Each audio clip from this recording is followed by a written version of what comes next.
Bharati Vidyapeeth police ठाण्याच्या हद्दीत पोलिसांनी सलग 2 दिवस कारवाई करत 3 गावठी बनावटीचे कट्टे आणि 4 जिवंत काडतुसे जप्त केली.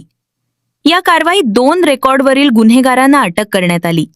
दिनांक 26 ऑगस्ट 2026 रोजी पोलीस उपनिरीक्षक रवी जाधव व पथक पेट्रोलिंग करत असताना साई सिद्धी चौक ते चिंतामणी ज्ञानपीठ दरम्यान श्री कोचिंग क्लासेस समोरील गल्लीत ओंकार उर्फ बब्या संतोष पवार वय 18 हा संशयित आढळून आला.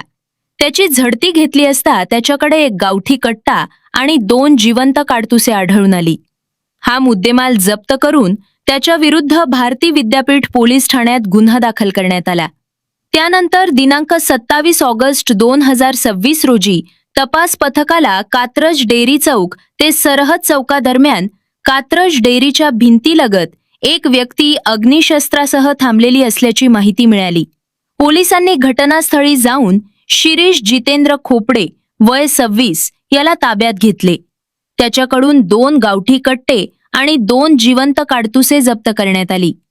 दोन्ही आरोपींविरुद्ध भारतीय हत्यार अधिनियम कलम 3(25) तसेच महाराष्ट्र पोलीस अधिनियम कलम 37(1)(3) सह 135 अन्वये स्वतंत्र गुन्हे दाखल करण्यात आले आहेत.